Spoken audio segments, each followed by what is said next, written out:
नमस्कार दोस्तों, आइए जानते हैं आज मध्य प्रदेश की बड़ी खबरें। आज की पहली खबर है कि लव जिहाद के आरोपी फरहान, साद और साहिल के घर चलेगा। बुलडोजर कॉलेज छात्राओं के साथ दुष्कर्म और लव जिहाद के आरोपी फरहान, साद और साहिल के अर्जुन नगर स्थित मकान पर प्रशासन का बुलडोजर चलेगा। यह कार्रवाई 13 सितंबर को होगी। गोविंदपुरा तहसीलदार ने इस मामले में फरहान, साद और साहिल के घर नोटिस भेजा है। नोटिस में कहा गया है कि गोविंदपुरा तहसीलदार न्यायालय द्वारा 19 अगस्त को आदेश दिया गया था कि तीनों आरोपियों के मकान शासकीय जमीन पर बने हैं। जमीन से ये कब्जे हटाए जाएं। इसके लिए तीनों को 4 सितंबर तक का समय दिया गया था, लेकिन आरोपियों के परिजनों ने अतिक्रमण नहीं हटाया। अब प्रशासन शनिवार को बलपूर्वक कार्रवाई करेगा। एमपीसीए ने विमेंस वर्ल्ड कप के लिए तय की टिकट। इंदौर में विमेंस क्रिकेट वर्ल्ड कप के 5 मैच खेले जाना है। इसे लेकर एमपीसीए ने तैयारियां लगभग पूरी कर ली है। इंदौर के होलकर स्टेडियम में 1 अक्टूबर से विमेंस वर्ल्ड कप के मैच शुरू होने जा रहे हैं। एमपीसीए ने टिकट की दरें तय कर दी है। ईस्ट वेस्ट स्टैंड लोअर का टिकट सबसे सस्ता रखा गया है। सबसे महंगा साउथ पैवेलियन फ्रंट का टिकट है। मध्य प्रदेश क्रिकेट एसोसिएशन ने वर्ल्ड कप के मैचों के लिए टिकट दर अंतरराष्ट्रीय पुरुष मैचों की तुलना में बहुत कम रखी है। जीरो एडमिशन वाले विद्यालयों के टीचर्स के होंगे तबादले। प्रदेश के जिन विद्यालयों में चालू शिक्षा सत्र में एक भी विद्यार्थी का एडमिशन नहीं हुआ है, ऐसे विद्यालयों के शिक्षकों को अब उन विद्यालयों में पदस्थ किया जाएगा जहां टीचर्स की कमी है। इसके लिए स्कूल शिक्षा विभाग ने काउंसलिंग के जरिए ऐसे टीचर्स को शाला विकल्प चुनने का मौका देने का फैसला लिया है। काउंसलिंग की कार्यवाही 12 सितंबर को की जाएगी। इसमें सभी जिला शिक्षा अधिकारियों को ताकीद किया है कि जो भी कार्यवाही की जाए वह पूरी पारदर्शिता और शुचिता के साथ होनी चाहिए।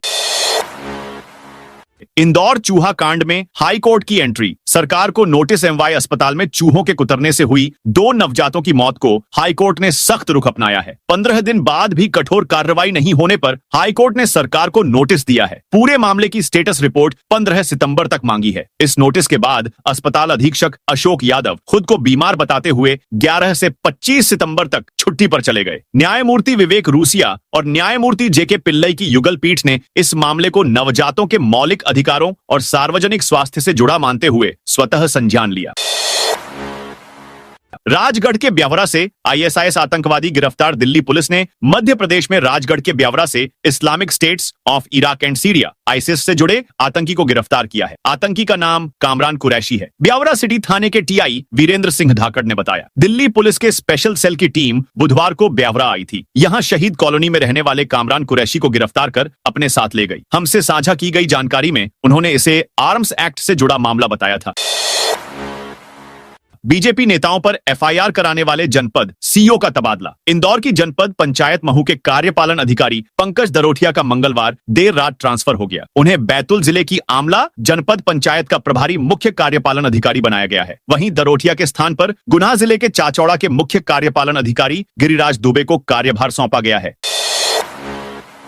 कचरा फैलाने वालों पर 5,000 का जुर्माना धार। शहर में स्वच्छता को बढ़ावा देने के लिए नगर पालिका ने कड़े कदम उठाए हैं। नपा ने सबसे पहले एसपीडीए ग्राउंड के पास स्थित अनिल प्लाजा के कचरा अड्डे को हटाया है। यह कचरा अड्डा लंबे समय से मैदान के एक कोने में स्थित था। कचरा मुख्य सड़क तक फैल जाता था। इससे आसपास के लोगों को बदबू की समस्या का सामना करना पड़ता था। नपा ने अब इस स्थान से मिनी ट्रांसफर स्टेशन को दूसरी जगह स्थानांतरित कर दिया है। कचरे वाली जगह को मुरम डालकर समतल किया गया है। वहां चेतावनी बोर्ड और बैनर लगाए गए हैं। नगर पालिका ने कड़ा निर्णय लेते हुए यहां कचरा फेंकने वालों पर 5,000 रुपए का जुर्माना तय किया है। शहर की सड़कों पर अभी भी कुछ लोग खुले में कचरा फेंक रहे हैं। नपा ऐसे लोगों के खिलाफ सख्त कार्रवाई करने की तैयारी कर चुकी है।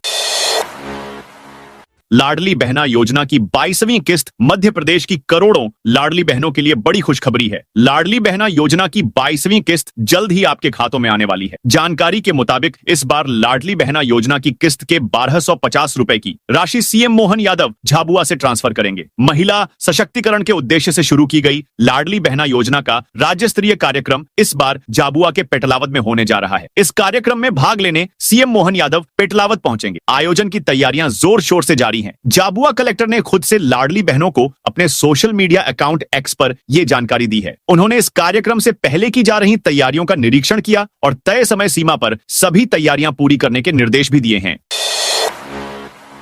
राजा हत्याकांड में चार्जशीट के बाद शिलांग पहुंचा। भाई विपिन इंदौर के ट्रांसपोर्ट कारोबारी। राजा रघुवंशी हत्याकांड में एसआईटी की 790 पन्नों की चार्जशीट शिलांग कोर्ट में दाखिल किए जाने के बाद राजा के भाई विपिन रघुवंशी शिलांग पहुंच गए हैं। विपिन चार्जशीट की कॉपी लेने की कोशिश कर रहे हैं ताकि उन्हें केस से जुड़ी पूरी जानकारी मिल सके। विपिन रघुवंशी ने बताया कि उन्होंने चार्जशीट दाखिल होने के बाद अपने वकील से चर्चा की थी और इसके बाद वे 9 सितंबर को इंदौर से शिलांग रवाना हुए थे। 10 सितंबर को शिलांग पहुंचकर उन्होंने वकील से मुलाकात की। उनका कहना है कि वे यह जानना चाहते हैं कि चार्जशीट में कौन कौन सी धाराएं लगाई गई हैं और किस पर क्या आरोप हैं। एमपी में बनेगा 4 लेन बाईपास। राजधानी भोपाल में पश्चिमी बाईपास प्रोजेक्ट के लिए नए सिरे से भू अर्जन शुरू किया जा रहा है। कलेक्टर ने प्रोजेक्ट के लिए तय 155 हेक्टेयर जमीन का अधिग्रहण करने के लिए हुजूर एसडीएम की अध्यक्षता में टीम बनाई है। इसमें तहसीलदार, वार्ड पार्षद, सरपंच सदस्य समेत संबंधित ग्राम के पटवारी व राजस्व निरीक्षक को शामिल किया है। अगले 6 माह में इन्हें भू अर्जन की प्रक्रिया पूरी करना होगी। 35.6 किलोमीटर लंबा पश्चिमी बाईपास रत्नपुर सड़क स्थित 11 मील जोड़ से रोड का काम शुरू होगा, जो फंदा कला तक 4 लेन बनेगा। सरकार ने प्रोजेक्ट के लिए करीब 3000 करोड़ रुपए मंजूर किए हैं।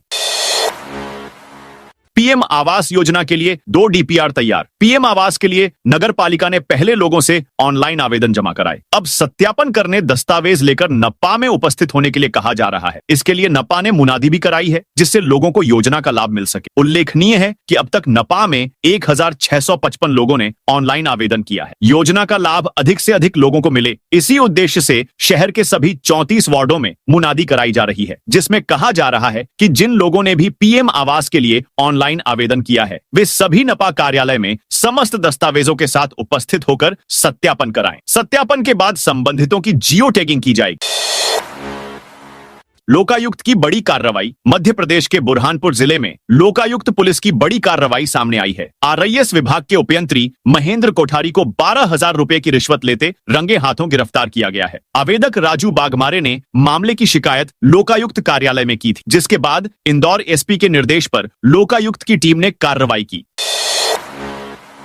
एमपी में विधायक के मॉल पर चला हथौड़ा। एमपी के एक विधायक के निर्माण पर हथौड़ा चला है। छिंदवाड़ा जिले के झुन्नारदेव के विधायक सुनील उइके के निर्माण प्रशासन ने ध्वस्त कर दिए। विधायक के परासिया स्थित मॉल पर यह कार्रवाई की गई। प्रशासन ने कहा कि विधायक ने मॉल बिल्डिंग में अवैध निर्माण कराया है, जिसे सख्ती से हटा दिया गया। सुनील उइके कांग्रेस के विधायक हैं, ऐसे में प्रशासनिक कार्रवाई पर सवाल उठने लगे हैं। कांग्रेस नेताओं ने विधायक के निर्माण तोड़ने पर गुस्सा जताते हुए कहा कि सरकार विपक्षी विधायकों पर राजनीतिक रंजिशवश कार्रवाई कर रही है। मध्य प्रदेश विधानसभा में नेता प्रतिपक्ष उमंग सिंघार ने तीखी प्रतिक्रिया व्यक्त करते हुए कहा कि बीजेपी सरकार आदिवासी जनप्रतिनिधियों की आवाज दबाने में लगी है। कांग्रेस पार्टी इस मामले में विधायक के साथ खड़ी है। पूर्व सीएम कमलनाथ के पुत्र और छिंदवाड़ा के पूर्व सांसद नकुल नाथ ने भी इस कार्रवाई की निंदा की। गांव से शहर में दौड़ेंगी सरकारी बसें। मध्य प्रदेश में लगभग 20 साल पहले बंद हुई लोक परिवहन सेवा अब पीपीपी मॉडल पर शुरू होने जा रही है। यह संभव हो रहा है पत्रिका के जन अभियान से। इसके लिए पत्रिका ने जुलाई 2024 से लगातार खबरों का प्रकाशन किया। मध्य प्रदेश में सुविधा शुरू करने के लिए कई प्रदेशों की बस सेवा का अध्ययन किया गया है। अब पर्यटन विभाग ऐसा आदर्श मॉडल तैयार कर रहा है जो देश में अपने तरीके का इकलौता होगा। घर बैठे pre ticket, seat reservation, real time बस लोकेशन जैसी सुविधा मिलेगी। सुरक्षा के लिए वीएलडीटी से हर 5 से 10 सेकंड में बस की जानकारी कंट्रोल रूम पर पहुंचेगी।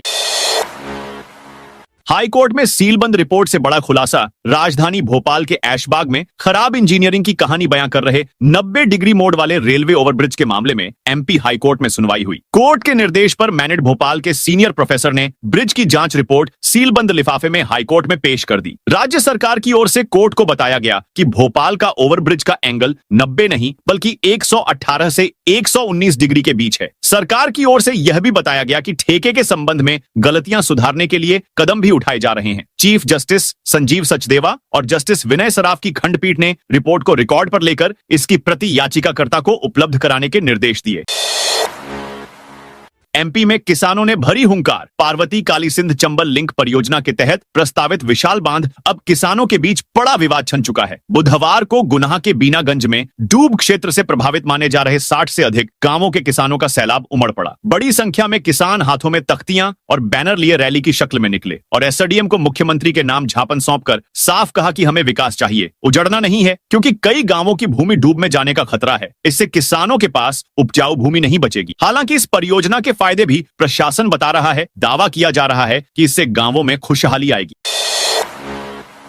एमपी में 620 करोड़ का भव्य लोक बनाने की तैयारी शुरू। महर में मां शारदा लोक के निर्माण के लिए 620 करोड़ रुपए का कॉन्सेप्ट प्लान तैयार हो चुका है। इसके लिए आवश्यक भूमि और संसाधनों की पहचान का काम शुरू हो गया है। कलेक्टर रानी बाटड़ ने मंदिर समिति की भूमि के सीमांकन के लिए राजस्व और स्थानीय निकाय अधिकारियों की टीम बना दी है। बुधवार को कलेक्टर ने संबंधित विभागों के अधिकारियों के साथ एक बैठक कर तैयारियों की समीक्षा की। दिल्ली की कंसल्टेंसी एजेंसी धरोहर की मुख्य आर्किटेक्ट संगीता वर्चुअल माध्यम से जुड़ी और प्रारंभिक जरूरतों की जानकारी दी। निजी हाथों में जाएगी। शहर के 6 बड़े सरकारी कार्यालयों की जमीनें मध्य प्रदेश के प्रशासकीय भवन सतपुड़ा विंध्याचल को सेंट्रल विस्टा प्रोजेक्ट के तहत कैपिटल कॉम्प्लेक्स विकसित करने की कीमत शहर के 6 बड़े सरकारी कार्यालयों को अपनी जमीनें खोकर चुकानी होगी। एमपी नगर में सरकारी जमीन से लेकर नापतौल विभाग, उद्योग विभाग, आबकारी विभाग व अन्य को मौजूदा कार्यालयों के साथ परिसर की पूरी जमीन देना होगी। संबंधित विभागों की जमीन के लिए अप्रैल में पत्र लिखे गए थे।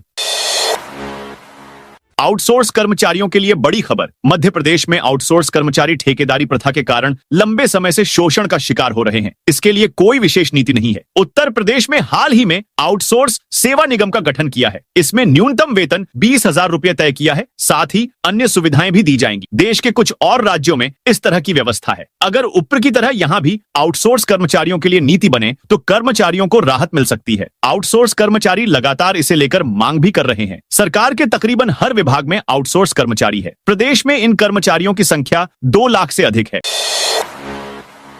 हथियार लाइसेंस पर हाईकोर्ट का अहम फैसला। ग्वालियर हाईकोर्ट ने हथियार लाइसेंस को लेकर बुधवार को महत्वपूर्ण फैसला सुनाया है। कोर्ट ने कहा कि बंदूक रखना मौलिक अधिकार नहीं है। यह शासन का विवेकाधिकार है कि वह किसे हथियार रखने का लाइसेंस दे। कोर्ट ने अशोकनगर के हरदीप कुमार अरोरा की साल 2012 की याचिका खारिज कर दी। अरोरा ने राज्य शासन स्तर से पिस्टल रिवॉल्वर के लाइसेंस का आवेदन खारिज करने पर कोर्ट की शरण ली थी। उनका तर्क था कि वह कृषक हैं, उन्हें आजीविका और सुरक्षा के लिए हथियार लाइसेंस चाहिए। उन्होंने कोर्ट को बताया कि जिला दंडाधिकारी अशोकनगर और कमिश्नर ने साल 2010 में उनके पक्ष में सिफारिश की थी, लेकिन राज्य शासन ने फरवरी 2011 में आवेदन खारिज कर दी। भिंड में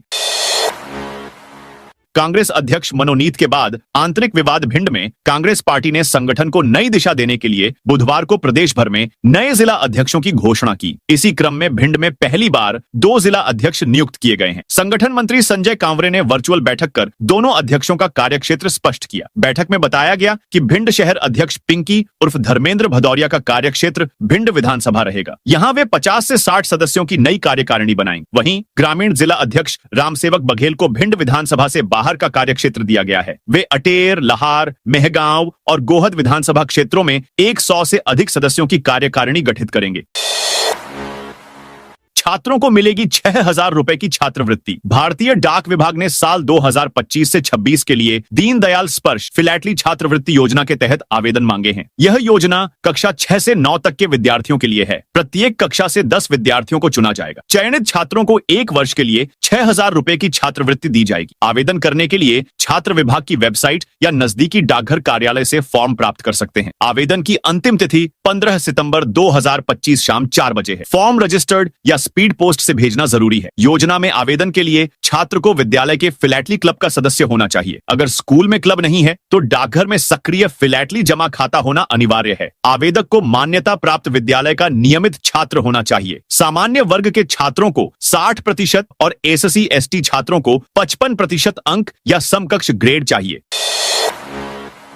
उज्जैन में जेसीबी पोकलेन से होटल मकान तोड़ रहा यूडीए। उज्जैन में लीज की शर्तों के उल्लंघन मामले में उज्जैन विकास प्राधिकरण यूडीए और नगर निगम की संयुक्त टीम ने गुरुवार सुबह महाकाल मंदिर के नजदीक बेगम बाग में 5 प्लाट पर बने 2 होटल, रेस्टोरेंट सहित 11 मकान बुलडोजर से ध्वस्त कर दी। टीम सुबह 8 बजे 5 जेसीबी एवं 4 पोकलेन मशीन लेकर मौके पर पहुंची और तोड़फोड़ शुरू की। इस दौरान पुलिस बल सहित 200 अधिकारी कर्मचारी तैनात किए गए हैं। लीज की शर्तों के उल्लंघन मामले में यूडीए ने 3.5 माह में चौथी बार कार्रवाई की है। बेगम बाग मुस्लिम बहुल बस्ती है और यहां लीज की शर्तों का उल्लंघन कर और लीज नवीनीकरण कराए बगैर मकानों का निर्माण कर लिया था। इतना ही नहीं, जमीन बेच और खरीद भी ली गई। कलेक्टर के निर्देश पर 333 मैट्रिक टन खाद का भंडारण। मऊगंज जिले में खाद की कमी से जूझ रहे किसानों को राहत मिली है। कलेक्टर संजय कुमार जैन की निगरानी में जिले में खाद की उपलब्धता सुनिश्चित की गई है। वितरण व्यवस्था को पारदर्शी बनाया गया है। कलेक्टर के निर्देश पर डबल लॉक मऊगंज में 133 मैट्रिक टन खाद पहुंची है। हनुमाना में 200 मैट्रिक टन खाद का भंडारण किया गया है। ग्रामीण सेवा सहकारी समितियों में भी स्टॉक उपलब्ध कराया गया है। विभिन्न समितियों में खाद का वितरण इस प्रकार है। कैलाशपुर में 3, बीरादेई में 1, शिवपुर में 12, बधवा में 5, भीड़ में 1, पटेहरा देवरा में 1, पाडर में 1, झलवार में 1, 4, पटपरा में 10 और बरहटा समिति में 23 मैट्रिक टन। झाबुआ से जुड़ते दिख रहे धर्मांतरण मामले के तार रतलाम में इलाज के बहाने धर्म परिवर्तन के मामले में रिमांड पर चल रहे आरोपी विक्रम निनामा को बुधवार शाम कोर्ट ने जेल भेज दिया है। 3 दिन की रिमांड के दौरान पुलिस को उसके घर से ईसाई धर्म से जुड़े दस्तावेज, मोबाइल जब्त किए हैं। उसके बैंक खाते में झाबुआ के गुडवीन नामक व्यक्ति द्वारा हर महीने रुपए जमा कराता था। इसकी भी पुलिस जांच करेगी। पुलिस झाबुआ भी जाएगी। 5 सितंबर को थाना औद्योगिक क्षेत्र अंतर्गत टैंकर रोड पर झोपड़ी में इलाज के बहाने धर्मांतरण की सूचना पर हिंदू संगठनों ने 4 लोगों को पकड़ा था। घर मालिक विक्रम सिंह निनामा मौके से भाग गया था, जिसे 7 सितंबर को पुलिस ने अरेस्ट कर 3 आरोपियों के साथ कोर्ट में पेश किया था। बड़े बाबू को निलंबित किया जाएगा। 2 कर्मचारियों का तबादला। विदिशा नगर पालिका के पुराने सभा कक्ष में आयोजित पीआईसी की बैठक में महत्वपूर्ण निर्णय लिए गए। बैठक में नगर पालिका अध्यक्ष प्रीति राकेश शर्मा, उपाध्यक्ष संजय दिवाकीर्ति, नगर पालिका अधिकारी दुर्गेश ठाकुर और सभी सभापति उपस्थित रहे। नगर पालिका अधिकारी दुर्गेश ठाकुर ने बताया कि 45 से अधिक निर्माण और विकास कार्यों को सर्वसम्मति से मंजूरी मिली। इनमें सड़कों का डामरीकरण, सीसी सड़क निर्माण और स्वच्छता संबंधी कार्य शामिल हैं। विद्युत शाखा में खरीदी के लिए प्रशासनिक और वित्तीय स्वीकृति दी गई। प्रधानमंत्री आवास योजना और मुख्यमंत्री शहरी अधोसंरचना योजना के प्रस्तावों को भी मंजूरी मिली। वार्ड नंबर 2 में तकनीकी कारणों से रुका नाला निर्माण कार्य जल्द शुरू किया जाएगा। शहर के अन्य क्षेत्रों में भी नाले, सीसी सड़क और डामरीकरण के कार्य प्रारंभ होंगे। कांग्रेस का संगठन विस्तार अभियान बैतूल जिला कांग्रेस कार्यालय में 10 सितंबर को संगठन सृजन कार्यक्रम को गति देने के लिए एक अहम कार्यशाला का आयोजन किया गया। इस कार्यशाला में कांग्रेस के विभिन्न प्रकोष्ठों, सेल, विभाग और युवक कांग्रेस के पदाधिकारी और कार्यकर्ता उपस्थित रहे। जिला कांग्रेस कमेटी बैतूल के अध्यक्ष निलय डागा ने सभी प्रकोष्ठों के जिलाध्यक्षों को जिला कार्यकारिणी और ब्लॉक उपब्लॉक स्तर पर अध्यक्षों की नियुक्ति करने का निर्देश दिया। एनआईएसयूआई को जिले के सभी शैक्षणिक संस्थानों में कैंपस अध्यक्ष नियुक्त करने को कहा गया। किसानों को मुआवजा और जन समस्याओं के समाधान की मांग। श्योपुर के विजयपुर में बुधवार को ब्लॉक कांग्रेस कमेटी ने कार्यकर्ता सम्मेलन किया। ब्लॉक कांग्रेस कमेटी अध्यक्ष हरिकिशन कुशवाहा ने क्षेत्र की प्रमुख समस्याएं उठाई। उन्होंने कहा कि अतिवृष्टि से प्रभावित किसानों को अभी तक पर्याप्त मुआवजा नहीं मिला है। खाद की कालाबाजारी पर रोक लगाने की मांग की गई। फूके ट्रांसफार्मर बदलने, किसानों के बिजली बिल माफ करने और बैंक ऋण वसूली स्थगित करने की मांग भी रखी गई। जिला अस्पताल से कांस्टेबल की राइफल लेकर भाग निकला कैदी। छतरपुर में हत्या की कोशिश करने के ट्रायल का सामना कर रहा कैदी जिला अस्पताल से भाग निकला है। वह भागते वक्त सुरक्षा में तैनात पुलिसकर्मी की राइफल भी ले गया। मामला बुधवार गुरुवार की दरमियानी रात का है। एएसपी अगम जैन ने अस्पताल में तैनात 4 पुलिसकर्मियों को सस्पेंड कर दिया है। देरी गांव का रहने वाला रविंद्र सिंह परिहार थाना ओरछा का हिस्ट्री शीटर है। पुलिस को उसकी तलाश थी। 18 नवंबर 2024 को मातगुआ थाना क्षेत्र के वेयर हाउस में पुलिस ने उसे घेर लिया था। रविंद्र ने पुलिस पर गोली चला दी। जवाबी कार्रवाई में पुलिस ने दाहिने पैर में गोली मारकर रविंद्र को गिरफ्तार कर लिया था। उसे जेल भेज दिया गया था। कोर्ट के आदेश पर 9 सितंबर को उसे इलाज के लिए अस्पताल में भर्ती कराया गया था। मनकामेश्वर मंदिर में चोरों ने तोड़े दान पेटियों के ताले। शाजापुर के वार्ड क्रमांक 25 लक्ष्मीनगर स्थित मनकामेश्वर हनुमान मंदिर में चोरी की वारदात सामने आई है। चोरों ने मंदिर में रखी 2 दान पेटियों के ताले तोड़कर नकदी चुरा ली। घटना गुरुवार सुबह 10 से 11 बजे के बीच की है। एक श्रद्धालु ने दान पेटी का टूटा हुआ ताला देखा। उन्होंने तुरंत मंदिर के पुजारी कैलाश शर्मा को सूचना दी। पुजारी और स्थानीय श्रद्धालु मंदिर पहुंचे। हनुमान जी और भोलेनाथ जी की प्रतिमाओं के पास रखी दोनों दान पेटियों के ताले टूटे हुए थे। तो दोस्तों, ये थी आज मध्य प्रदेश की बड़ी खबरें। आप इस वीडियो को कौन से जिले से देख रहे हैं, कमेंट करके बताइए।